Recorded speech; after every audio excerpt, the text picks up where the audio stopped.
Hello, everyone, and welcome to another episode of Respecting the Beer. My name is Gary Arndt. With me again are the good doctors, Allison and Bobby Fleshman. And 'tis the season. I know a lot of people here have been waiting for it with bated breath because two of your most popular beers, Fest Beer and Oktoberfest, are now finally on the menu. Finally. And so, off as fast as they go on. We kick kegs left and right. So in a previous episode, you had mentioned that an inordinate amount of your capacity is dedicated to the creation of Oktoberfest every year. So how much of that exactly and why?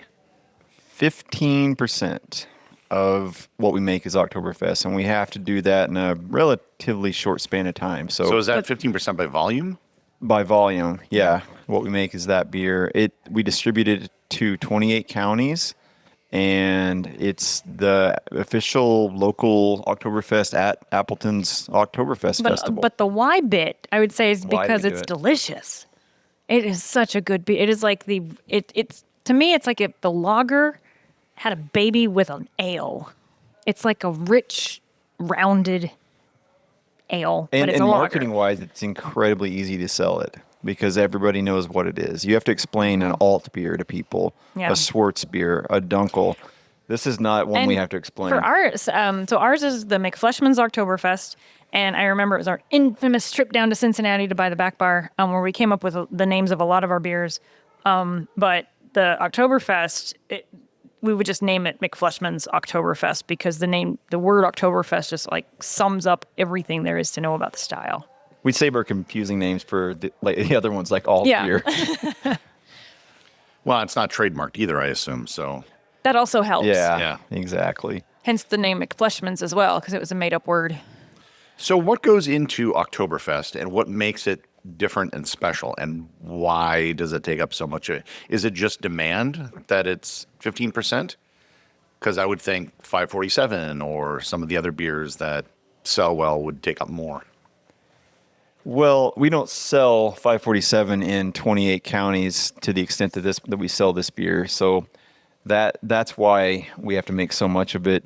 We are in lager country. Can I just interrupt real quick and give a huge shout out to Matt Long, who just brought me a beer up at the podcast. Oh my gosh, I'm so excited. Nice. I love our beer tender staff. He's one of my favorites. I'm sorry, you're all my favorite. If you're listening, Matt's amazing. Thank you. But people love lagers in Wisconsin. It's the home of Miller and I guess Pabst and all these other historical breweries. Leinenkugels. It goes on and on. But the Oktoberfest is a little richer in flavor, a little heavier, a little more alcohol, a little fuller. It's a toasty beer. Can we say the word melanoidin? You can say that, and we don't decoct this beer. And yet it does have it because the malt itself has gone through melanoidin type processes. What's a melanoidin, you might ask? That's a great question. I'm glad you asked it. Yeah. It's what makes you love bacon so much, listeners out there. When you smell your toast become toast, that's the when moment you're striking the bread those becomes toast. Reactions. That's a Maillard reaction, but it's from a melanoidin. Yeah. That's the pathway. We should get a chemist that specializes in that pathway. Should. It's complicated. But we're looking for those toasty flavors. You heat sugar and fat. Protein, sugar, and fat. And no fat. Fat? You don't need that. You just need amino acids and sugars. Cool. And heat. And then you add water that together. Helps mediate. Heat it up, and you get this.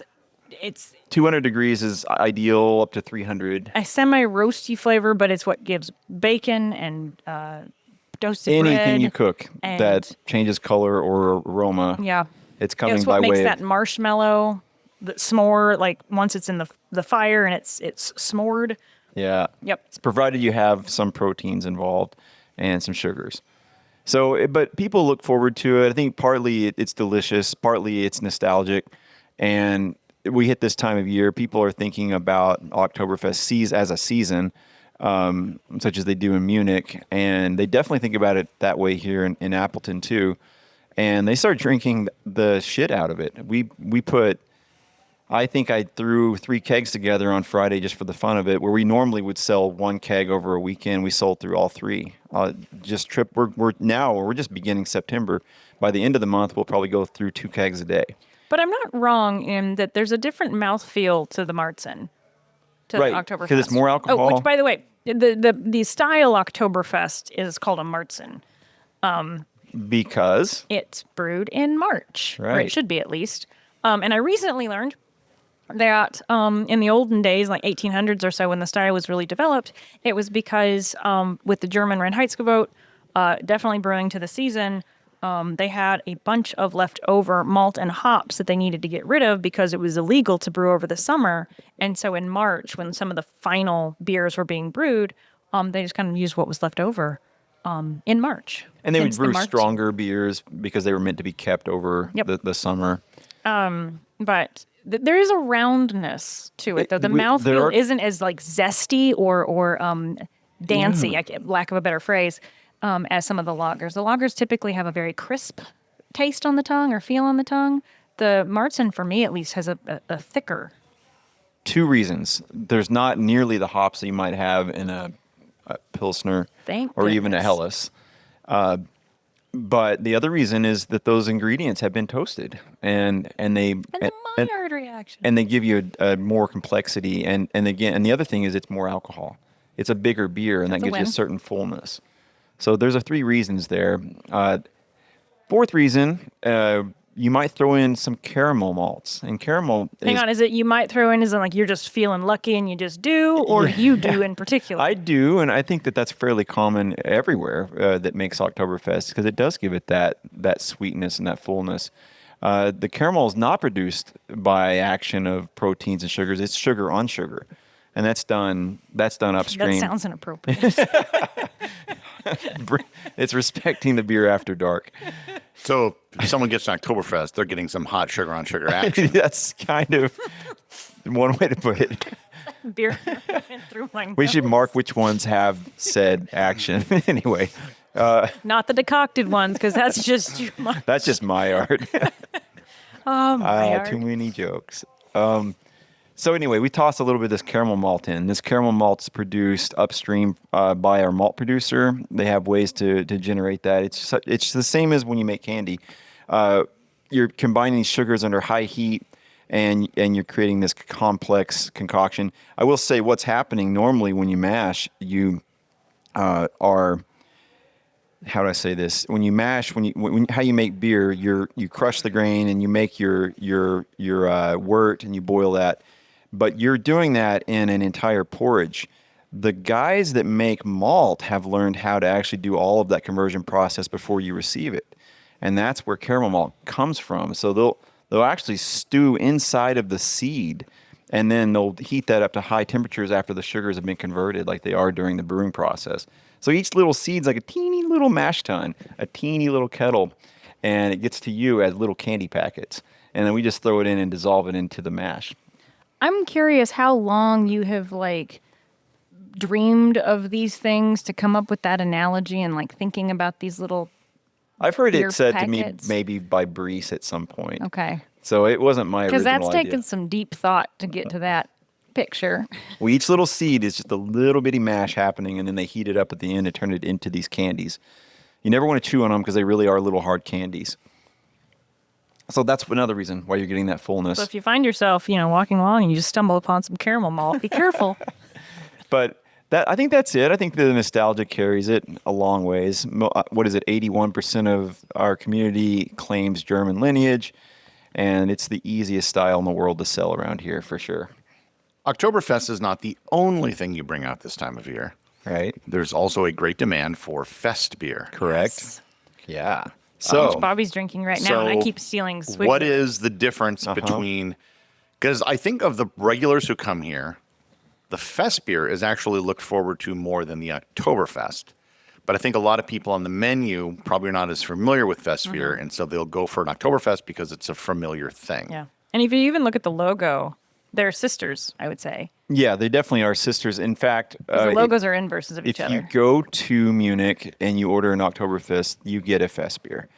There is no longer Märzen served at Oktoberfest, with I'm sure exceptions, but it's not what people drink in Munich. In modern times, they've learned to make malts more and more light and more drinkable. The drinkability is really important. So just the overarching Yeah. specs, the Märzen or our Oktoberfest is 6.6%. It's about 5.6 Oktoberfest. Yeah. And then a rich red rubyish brown color, amber color. From those malts that come from from the an caramel older malts, methodology of making malts. that we all know is not good for your teeth. But the Fest beer though is like a kind of golden, much lighter color. More than our Helles, less than our October. And it's at 4.6%. 4.6%. So you're shaving off about 1% alcohol. It makes it more drinkable. It's not as sugary. We don't add any of these caramel And it doesn't malts. have the roundness as the Right. Märzen does. It's definitely much lighter. It tastes, it feels like a lager. It has less hops, yet presents more hoppy because it doesn't have those caramel malts to balance it. It's just a little crisper, and I think that strikes the palate So of... it's just sugar, not sugar on sugar. Yeah, it strikes the palate of people in Germany, and people here love it too, as Gary points out. Some of that's a little bit of the novelty too, because there's not a lot of breweries that have championed it like we have, but we're really trying to educate people and bring them around to what an Oktoberfest would look like today. Yeah, and from what I understand, if you were to go to the Oktoberfest in Munich, Yep. you're going to get a Fest beer. That's Yeah. exactly right. Not 100%. a Märzen. Right. Yeah, you might be able to find a Märzen if you know where to look, but that's not what people are drinking the liter at a Which time. is good of. because, they're drinking the big liters. We have half-liter steins in the tap room, but Yeah. the big liter ones, that's a lot of the Hefeweizen, wrong one. That's a lot of Märzen to take down. Well, the Germans like to drink beer, notoriously, and they've tried to dial in a recipe that is drinkable and not so much heavy on the palate. They want it to be something they can drink a lot of and look forward to each year. So when do we brew We brew Fest beer in October? in a perfect world. Let me just say this hypothetically. If we had tanks, we would do it in March. We would follow the rules and do it like the Germans did many. Would we leave them in the years ago. lagering tanks, or would we put them in kegs? Wow, I don't think we have time to do the episode on lagers, but I will say that whole idea of whether they should be left in a horizontal aging tank for X number of weeks is contentious and debatable. From Charlie But Bamforth, what would you do? what would I do? I would probably let the numbers speak to me. We'd probably get more sensory on it to see if it actually does make a better beer. If we had that much time, we would put it in the tank 16, 20, 24 weeks to see what would come out the other side. Dang. Yeah. But 12 weeks seems to be the sweet spot for Okay, us. so It's what we have the availability to Brew it in do. June, early June. Yeah, we start in June, and we hit it hard. It fills every tank up, and everyone's pissed off that we don't have 547 Being or married to Public Bobby House. is frustrating in many ways, and Oktoberfest season is one of them because it's normally in around June. Then there's Mile of Music. You're that so we're working stressed, on. and you're like, it's Oktoberfest. Oh my God, I got to brew Oktoberfest. And then what's funny is you're stressed this week because we got to get Oktoberfest in all the kegs. And I was like, I thought you brewed Oktoberfest. Now it's packaging. He gets snippy around Oktoberfest season. I don't know. I get excited around this season. I mean, it's stressful, but it's why we do this. And we knew when we wrote down our first number of beers, this was going to have to be one of them. And we hoped that it would be successful. And the first year that we opened, we didn't brew one, and we really missed the boat. And we got a lot of backlash for that. So I made amends to never miss that But again. you were also figuring it out. I mean, opening a brewery is not easy. Yeah, we were open, how many months by that time? 4.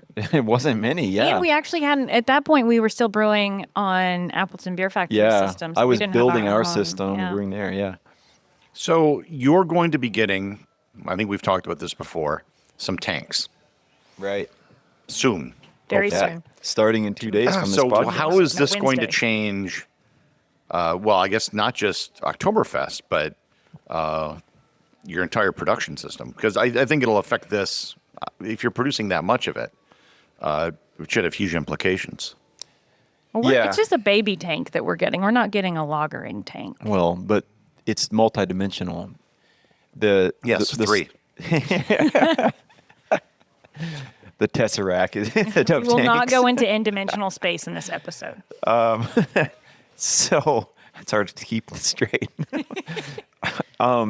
So what happens is our little batches take the big tanks up out of necessity. And this will make sure that our big tanks don't get taken up. So even though it's a small tank, it's effectively adding tanks for these bigger batches of like Oktoberfest. Yeah.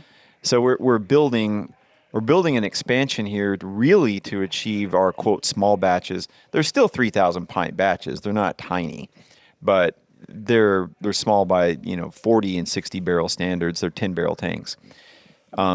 That's going to change everything. And as we've been saying on this podcast, we're kind of expanding alongside the beer factory next door to us, and they have a bigger system than we do. So we can look at bigger batches on their system, and then there's a plethora of small batches that we can brew for them on our system. So we're really looking at how the two of us can grow together and how the two systems work that way. And long-term strategy, we have 2 lagering tanks right now. It'd be to get a third. Yep. And these are the big ones. Well, big for us. They're 20 barrels. It's not small. And so then we can really open our capacity to brew more lagers. Hildy all the time. 12 months out of the year, Hildy. Hopefully soon to celebrate the Hildegard Day. Yeah. Dang it, Gary. That's all I'm going to think about now. When is that? September 17th. September 17th, Hildegard Day. Hildy Day. The day of Hildy. So in the past, I remember seeing Oktoberfest on the menu as late as maybe like February. Mm-hmm. Is that just kind of leftover inventory that you're getting rid of? What that is, it's not a lack of demand that we have it left over. The issue is that we gamble on how much they will drink at Appleton's festival. Oh, goodness. And that is a huge dice roll. And Appleton's Oktoberfest is something like 200,000 people, and we make the local Oktoberfest for it. And if it's too much to be around 200,000 of your not-so-close friends, come to Lagerfest, which is a week later, and only have 250 friends around you. There it is. Insert sound I'm effect. just going to throw that out there. But we gamble, and we go through something like 80 half barrels in one day. But if we go through 65... now we got to find a place to put those 15 in a month not called October through the tap room. Yeah, and selling it out in the wild it instantly drops off. Oh, yeah. No one buys it November 1st. Absolutely no one, but yeah.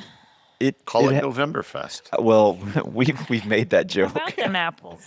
Yeah. Work a deal with Red Lobster and just call it Lobsterfest. We do have snail ale. I feel like there's a way we can work that into the menu. Crustacean Fest. Another beer fest. Anyway. So there it is. I would say the other thing is we hoped that it would be a popular beer, but when we threw ourselves into it entirely, and at the end of the day, we've been told that we have one of the best in the state. Yeah. And the numbers do speak to that. So I'm very proud of that. Is this going to remain a seasonal beer? Yes. Yeah, it always will be. I think you will lose that allure for sure. If you I know one of your beer tenders suggested that you just have December Fest, January Fest. That was of the fest beer. Yes. I think that's a good idea. I mean, people, if we left fest beer on all year, people would drink it. It would, but that doesn't really jive with our production schedule. That's true. At all. Because you can't take Pirates Cove off. So we have a Helles year round. We have a Vienna lager. Those are some of the most stressful conversations Bobby and I have, because he'll come up to me, he's like, all right, do we brew, or how many not gallons, but how many batches of Oktoberfest do we brew? Go. And it's we're a like, tough one. I mean, it could be a $5,000 or $10,000 gamble on which way we go, either gaining or losing. Yeah. But we will sell out this year. We're going to undersell Appleton's. Here's your that was a choice. News flash. We're going to undersell it. We want to run out early during the festival. Mm-hmm. Also, we just don't have enough. Every year seems like we increase by 30%, and we just run out of it earlier and earlier. And that was one of the business gambles we took this year, especially since we put money into the tank, and because of that, we didn't have as much tank time. For other reasons, we couldn't brew as much. We were behind in the brew schedule, so it was okay, well, what do we have to? And there won't be a February Oktoberfest there now on tap. Won't be. That's the thing. But there are people that will drink it year round. It's just that we have got to move on to Bocks. We have a Doppelbock that people are clamoring for, and we have an Imperial Stout, and the list goes on and on. Maybe this is another episode, but have you kind of nailed down what beers are going to be permanent and what beers are going to be seasonal? Because things kind of... That is such a good question. I don't know, there's kind of a schedule, but they're kind of... Well, there's also very squeaky wheels in the tap room who are like, you've got to have this on all the time. And it's like, well, there's 3 people that really love the beer. Yeah. But, it's such a hard question to answer. I've been thinking about the music analogy again, and I think a lot of musicians go out and they do a lot of side projects and they come back to some of their mainstays. And for us, I think that Public House is one that we're going to do everything we can never to run out of, our Irish Stout. Yeah. 547, but now Tornado is its own beast. We can't really run out of that one. Pirates Cove is our Hellas, and I would say it's like those 5. and Something Amber. Yeah. Vienna. We can't run out of that either. Hildy, I would like to make. I'm trying to achieve year round with Hildy too. Oh yeah, and Tall Mast. That's self-serving. Our English IPA. MSB. And Allison likes MSB. Yeah. So that's 5-ish. Yeah. Oh my gosh. MSB 547. Well, and White Horse. I'd like that to be So on. you can see it's a moving target, and it all depends on this expansion. The more tanks we have, the more we can have year round. How? You guys have never been to the Oktoberfest? No. Unfortunately. Is that something you want to do sometime? Surprisingly, no. I've not never seen me. Munich. I'm not sure that I'd Yeah. like to see that event. I've not been to the Oktoberfest in Munich, but I know a lot of people who have. Yeah. Yeah. And they've all said the same thing. It's almost all tourists. Yep. Yeah. That it's not a local thing Yep. anymore where the people of Munich are coming together. It's just... I think that's what's happening throughout Europe. Of just they're like the cultural festivals and such are no longer. Well, I want to Europe go to, is becoming a museum. Yep. yeah.